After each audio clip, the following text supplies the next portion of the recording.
शेखरची आणि माझी दोस्ती व्हावी हे एक आश्चर्यच. शेखरनं मॅट्रिकनंतर शाळा सोडून दिली होती. त्यानंतर तो मेकॅनिककडे उमेदवारी करीत होता. आमच्या वयातसुद्धा बरंच अंतर होतं. तो तालीमवाला रांगडा गडी होता. माझं आणि तालमीचं कधी जमलंच नाही. पण कसं कुणाला ठाऊक, पण शेखरचं आणि माझं चांगलंच जमून गेलं. शेखरच्या स्वभावामध्ये वेगवेगळ्या छटा होत्या आणि आहेत. त्याला मी कधीही गंभीर असं पाहिलेलं नाही. सदैव हसतमुख असं शेखर आला म्हटलं की हास्याच्या फुलझड्या फुटल्याच म्हणून समजावं. त्याला बघितलं की मला आनंदाचे डोही आनंद तरंग हा तुगमाचा अभंग आठवे. शेखरचं मन निर्मळ होतं, पण भाषा मात्र अगदी गावठी. त्यात शिव्या ठासून भरलेल्या असत, पण त्या गावठी बोलण्यात सुद्धा जिव्हाळा जाणवत असे. छत्रपती शिवाजी महाराज हे त्याचं अत्यंत आदराचं दैवत. दैवत म्हटलं की त्याला राग येईल, कारण दैवतामध्ये अद्भुत गुण असतात. छत्रपतीने आयुष्यभर जे कमावलं ते त्यांच्या पराक्रमामुळं, हिकमतीमुळं आणि त्यांच्या दूरदर्शी योजनाबद्ध विचारामुळं असे तो मानत असे. एकदा दैवत म्हटलं, अवतारी पुरुष म्हटलं की महाराजांच्या कर्तृत्वाला कमीपणा येतो, असं त्याचं ठाम मत होतं. महाराजांची सगळी उपलब्ध चरित्र त्यानं वाचली. त्यातून त्याचं महाराजाविषयी ज्ञान प्रगल्भ झालं. महाराजांवर भाषण देण्याइतपत त्याची तयारी झाली. टिपणं काढणं वगैरे त्याला ठाऊक नव्हतं. 4 माणसं जमली की याचं भाषण सुरू. त्याची मूळ भाषा गावरान, पण अधूनमधून तो शुद्ध भाषा पेरी. तर मंडळी, महाराजांचा मुक्काम विशाळगडावर होता. आईसाहेबांनी सांगावं धाडला होता, खानाचा बंदोबस्त झाला पाहिजे. रात्रभर महाराजांचा विचार चालू होता. तांबडं फुटायला आलं आणि विचार पक्का झाला. शेखर या काळात पूर्णपणे शिवमय झालेला असायचा.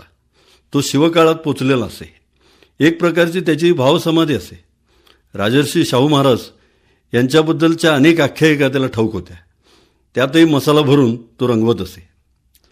हे सगळं चालू असताना शेखरचं व्यवहाराकडे दुर्लक्ष झालं नव्हतं. मेकॅनिक म्हणून त्याने इतकी प्रगती केली की तो अरबांच्या देशात गेला. तिथं त्यानं भरपूर पैसा मिळवला. या पैशातून आपल्या बहिणीची लग्न त्यानं चांगल्या जागा बघून करून दिली. वर्षातून एकदा तो आला की भेटायचा. परदेशी लोकांच्या नकला वगैरे करून दाखवायचा. तुझ्यासाठी खास एक वस्तू आणली होती, पण ती अमक्या तमक्यानं घेतली असं न चुकता सांगायचा. त्यानं कधीही काही आणलं नसणार हे मला आणि त्याला दोघांनाही ठाऊक होतं. आमच्या एका गुरुजींमुळं शेखरला श्री रामकृष्ण परमहंस यांच्याबद्दल कळलं. मग त्यानं श्री रामकृष्णांबद्दल सगळं वाचलं. तो दक्षिणेश्वरी गेला. श्री रामकृष्णांनी जेथे साधना केली होती तेथील माती घेऊन आला. मग त्याची साधना सुरू झाली. शेखरच्या तोंडून हे सगळं ऐकण्यात धमाल मजा येईल. श्री रामकृष्ण हे तर कधीच शाळेत गेले नव्हते, त्यामुळे त्यांचा संवाद हा अगदी गावरान भाषेत होत असे. शेखर हा रामकृष्णांचा भक्त अगदी त्याच भाषेत बोलत असे. रामकृष्ण असे खाटेवर बसलेलं तवर नरेंद्राने एंट्री घेतली आणि त्या पोराला बघितल्यावर रामकृष्णांची अशी तंगदी लागली म्हणता राजे. शेखरच्या या अशा गमती चालू असत. कोणतीही गोष्ट एकदा स्वीकारली म्हटलं की अगदी त्याच्या तळापर्यंत जायचा त्याचा स्वभाव होता. कधीकधी त्याला स्वप्न पडत. ही सगळी स्वप्न त्याच्या मतानुसार दिव्य स्वप्न असत. विशेष म्हणजे त्याचे स्वप्न ही धारावाहिक असत. म्हणजे आज पडलेल्या स्वप्नाचा भाग दुसरा उद्या असे. शेखरच्या मते ह्या दिव्य अनुभूती असत. कुवेतवर सद्दाम हुसेनचे आक्रमण झाले त्या काळात शेखर कसाबसा वेगवेगळ्या मार्गानं भारतात परत आला. नंतर तो कधीच परत गेला नाही. आपल्या चित्तथरारक प्रवासाच्या हकीकती मात्र त्यानं भरपूर रंगवून सांगितल्या. त्या ऐकणाऱ्याला शेखर म्हणजे सुपर हिरो वाटावा इतक्या त्या विलक्षण होत्या. शेखर स्वतः त्यात इतका रंगून जात असे की मी कधीच त्याला त्याच्याबद्दल खोलात जाऊन विचारलं नाही. एकदा परदेशाहून परत आल्यावर शेखरनं भारतातच काम करायचं ठरवलं. मग तो आणि त्याचे वडील वेगवेगळ्या कंपनीमध्ये जाऊन माहिती घ्यायचे.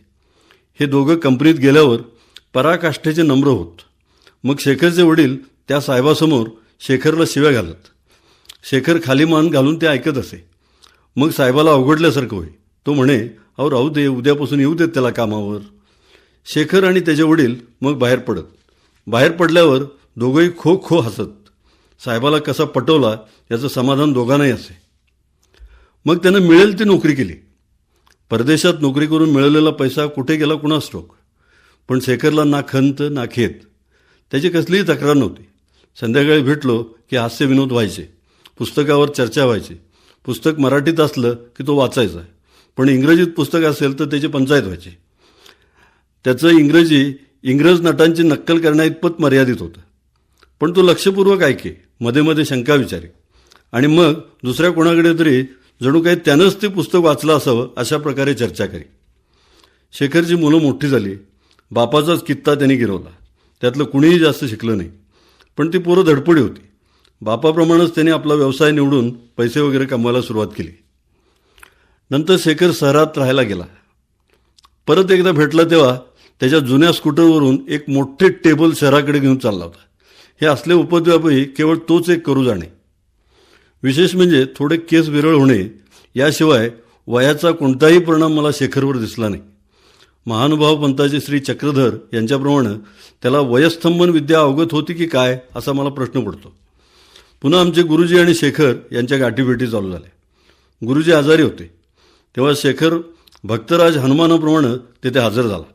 गुरुजींची त्यानं थोडीफार सेवाही केली. एक दिवस मला बाजूला घेऊन त्यानं सांगितलं, आज मी तुला एक अत्यंत मोठी गोष्ट सांगणार आहे. आपले गुरुजी प्रत्यक्ष परब्रह्म आहेत. आता यावर मी काय बोलणार? गुरुजीच काय, शेखर, मी, आपण सगळेच परब्रह्माची रूपे नव्हेत काय? पण शेखरचंही असंच असतं. गुरुजींची सेवा करता करता अचानक तो गडप झाला. गुरुजींची मुलं म्हणाली, शेखरचं असंच आहे, जोवर आपला तोवर आपला म्हणायचा. गुरुजींचं निधन झालं. शेखरनं गुरुजींसारखं प्रवचन द्यायला सुरुवात केली. ताज्या वृत्तानुसार शेखरनं गुरुजींचं चरित्र लिहायला घेतलं आहे. गुरुजींप्रमाणे तो रामकृष्ण विवेकानंद यांच्यावर अधिकारवाणीनं प्रवचनं द्यायला लागला आहे. श्री समर्थांनी म्हटलं आहे, व्याप होईल तो राहावे, व्याप राहता उठून जावे, आनंद रूपे फिरावे कोठे तरी. शेखरनं ते स्वीकारले.